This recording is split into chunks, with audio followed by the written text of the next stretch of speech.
Hi everybody and welcome back to my channel. I don't want my channel to become like the recycle channel, so I don't know how much more of the recycle, reduce, reuse videos I'll be making. People get attracted to their own products, and they get used to using those products, and they get comfortable with those products, and they use them for a reason. And so everybody has a right to make up their own mind, of course. I'm here on the 17 acres and my situation's a little bit different. I don't just flush things down the drain and then they go off to some plant somewhere to be treated and then come back in the form of drinking water. Everything I do, it stays right here on this land and it doesn't go anywhere. And so I have to figure out what's the best solutions and products for my land. So I've been using up to this point. Plus I have to have clean dishes. You know, we can't get sick, and we have to have clean hands. You know, and we're dealing with really dry weather in the winter, so I have to be really conscientious of my products.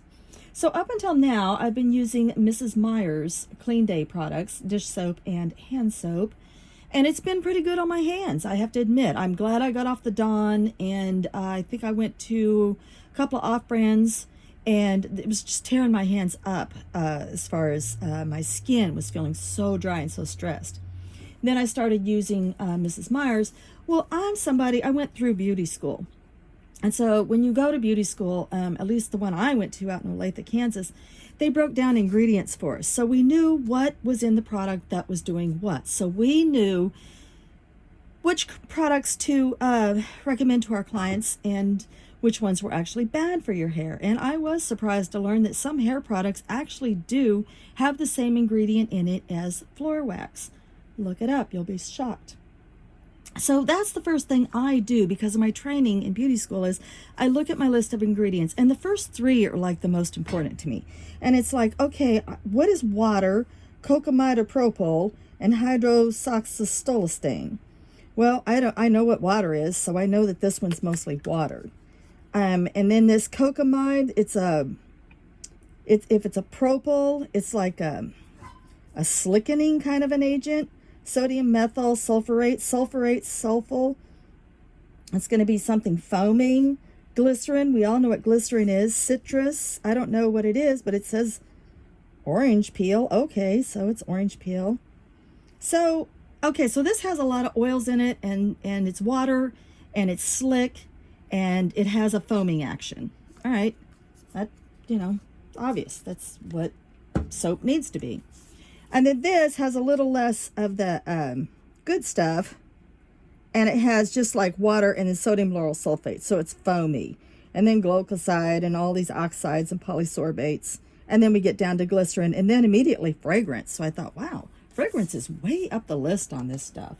So, okay, fragrance usually comes from like volatile oils and stuff, so do I really need that in there? So I decided to retire Mrs. Meyer's and go with, what's this called? Blueland products. And what they do is they send you refills. You know, you get, like, first time you have to buy the kit, you have to buy the starter kit, which is just, for the dish soap, it's just going to be this silicone container. And the dish soap, you don't add water to it, it's just powder. So it's got to have some silicates in it that makes it pour. And I looked at the first ingredient. The first ingredient was bicarbonate of sodium bicarbonate.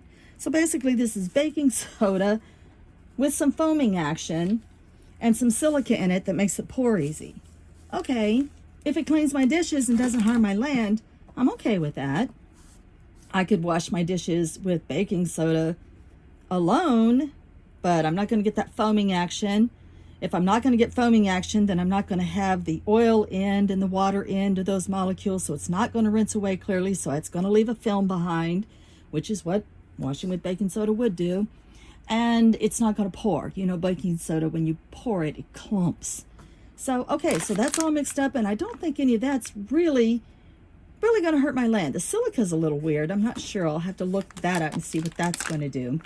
Okay, so I think I can live with that. And I like the idea of their packaging is compostable. So it tells you when your package comes. So the first time you order, you get all of this. You get the paper, which I can reuse that so easily for wrapping. You get these cool boxes. Like I ordered both dish soap and hand soap, and so I can totally reuse these boxes. And then when I do my refills, all I have is this little package, and it'll fit right in my mailbox, so my postal carrier won't even have to walk up to the house anymore. So I think that's going to be kind of cool. And for me, that's way more convenient than driving the round trip to Walmart. And then the hand soap, they start you off with this glass bottle, and it's foaming hand soap, so you get that foaming action that happens up there underneath the pump. And I was reading the ingredients, and I don't remember what it is now. I think it's basically like a bath bomb because it's citric acid and sodium bicarbonate. So yeah, so this is basically a bath bomb with scent in it. That's okay, as long as it cleans my hands, as long as it's got the stuff that's going to, yeah, sorbitol maybe, potassium sorbate. Maybe this stuff will grab oil, grab dirt, and rinse away. I don't know. It says on their website you can ask for more information on the ingredients themselves. So, okay, so a nice silicone container for my dishes now, and a refillable glass bottle with the foaming action. And all you do is order and get your tablet, which if that's a bath bomb, I could do those myself. Well, I watched somebody else put theirs in tablet in water, and it took forever for this tablet to dissolve. So it's not exactly like a bath bomb. It's going to sit there for a long time. And another thing she said was, don't shake it, because you see that crack around there? That water is all going to go up in here, and this is where the foaming action happens, and that has to be able to move, and you can hear that poof. Well, if you turn this upside down, that's going to leak right in there. So don't shake. Don't turn this upside down. Just put that in there, put warm water on it, and leave it. And it'll just have to dissolve. So I'm going to give this a whirl, you guys. All right, that's it. Love and light.